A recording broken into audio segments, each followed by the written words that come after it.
Quería hablar brevemente acerca del siglo XVI, el 1500. El año 1500, ya en lo que denominamos la modernidad, los años 1500, la centuria que va del 1500 al 1600, ese siglo, es un siglo que podemos llamar de reforma y de restauración religiosa. Reforma, que fue una pseudo-reforma, y una verdadera reforma, que fue llamada contrarreforma, y que ayudó a una restauración de la fe, de la vivencia de la fe, con todos los defectos propios de lo humano que se fueron adhiriendo a lo largo de los siglos, pero que permitió vivir muy fuertemente la fe en los tiempos modernos, en tiempos en los que la civilización cristiana comenzó a tambalearse, a resquebrajarse, a perder su unidad. Justamente este siglo es el siglo de la división. Hay un libro que tengo siempre presente de Rubén Calderón Bouchet que se llama La ruptura del sistema religioso en el siglo XVI. O sea, esa civilización que se había mantenido unida, que se había unificado toda su labor civilizatoria en torno a la fe a la que se adherían los miembros de aquella comunidad, el occidente cristiano, bueno, eso se quiebra, se pierde esa unidad y las distintas actividades propias del ser humano como que toman rumbos aislados, independientes, ya no conectados con aquel principio vital que le daba unidad. Podemos decir que la crisis de la civilización cristiana en realidad no es propia del siglo XVI, sino que podemos rastrear sus orígenes en el siglo XIV, con el nominalismo, algunos rasgos de la cultura del Renacimiento en el siglo XV, a pesar de toda la riqueza y belleza que podemos destacar del Renacimiento. Pero hay elementos que nos están indicando que se está produciendo una ruptura. Y la ruptura se va a dar en el ámbito de lo religioso en el siglo XVI, con la Reforma, que inicia Martín Lutero. Tras él surgirán otros reformadores, Zwinglio, Calvino. Después Inglaterra hará su propia reforma con el cisma de Enrique VIII y luego sobre todo con Isabel I. Y el fundamento de aquella reforma podemos decir que es una concepción pesimista de la vida.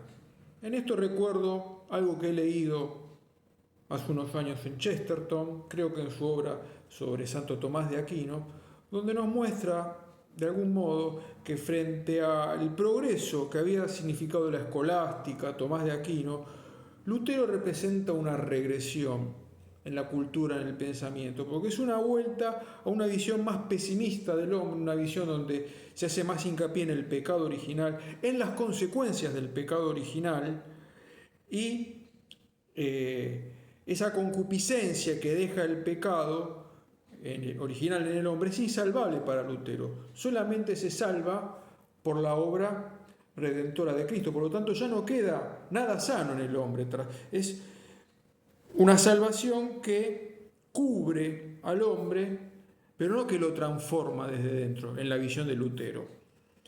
Por lo tanto, el hombre se salva, se justifica adhiriendo a la fe, teniendo fe. ¿Qué fe? Fe que el acto redentor de Cristo me ha salvado. ¿Y dónde tengo la fuente para conocer eso? En la Escritura. O sea, Lutero nos introduce en el mundo de la sola Escritura y de la sola fe. Frente a esto, Roma, la Iglesia Católica, la civilización cristiana, el Papa, el Emperador, cada uno por su lado, a veces con posturas diferentes, tratan de recuperar la unidad de la civilización. Y se convoca un concilio, tal vez con retraso, el Concilio de Trento, que tuvo también sus tropiezos, su extensión en el tiempo, pero que se propone sobre todo dos grandes objetivos. Una es contestar a las herejías de Lutero y de la Reforma, de la pseudo-reforma, y por otro lado,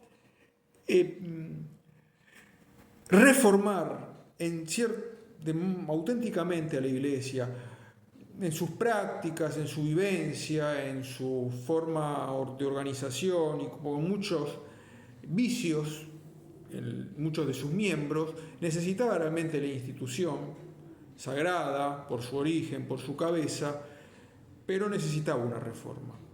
Y Trento fue eso, fue una definición de los dogmas puestos en juego por la Reforma y una auténtica reforma de la vida de la Iglesia, permitiendo el florecimiento de nuevas órdenes religiosas, el desarrollo de la liturgia, la expansión de la fe en aquellos tiempos de descubrimientos de nuevos mundos, en reforma de antiguas órdenes.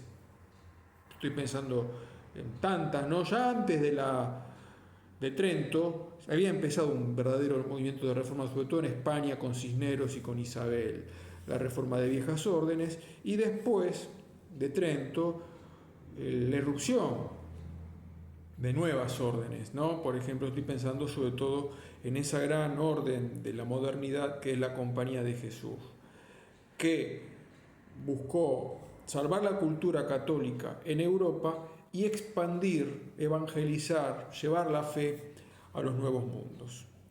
En medio de toda esa situación de cambios, de transformaciones culturales, podemos mencionar la irrupción del barroco, sobre todo el barroco en los países católicos, también se da en los países protestantes, pero en los católicos, que tiene unas características muy propias, ¿no?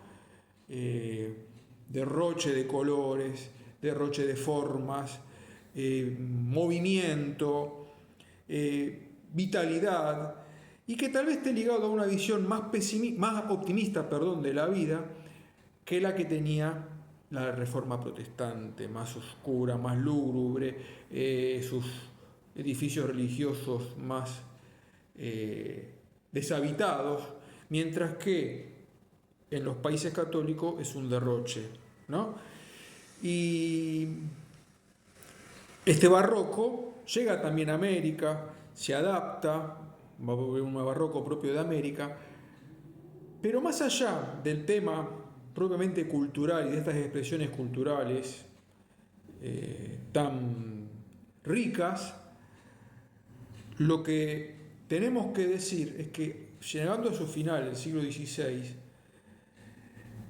esa división, esa ruptura que se produjo queda ya anquilosada, ya no se va a poder sellar, soldar, y vamos a tener dos mundos: el mundo protestante del norte en general y el mundo católico del sur, del mediodía, del Mediterráneo. División que se proyecta en América, donde vamos a tener una América ibérica, española, portuguesa, y una América anglosajona, y con rasgos también marcadamente diferentes. Una nota antes de cerrar esta referencia a esa división cultural. Ambos mundos siguieron siendo parte de la civilización cristiana, más o menos cercanos al mensaje original, pero se reconocían miembros de una civilización cristiana. Hoy, en los tiempos posmodernos, vemos que se quiere arremeter contra todo resto de civilización cristiana, sobre todo la civilización católica, pero incluso en los países protestantes también se ve la pérdida de la identidad de esos países por todas estas nuevas corrientes de relativismo cultural, de multiculturalismo, que está desfigurando y que quiere poner fin a nuestra civilización occidental, blanca y cristiana.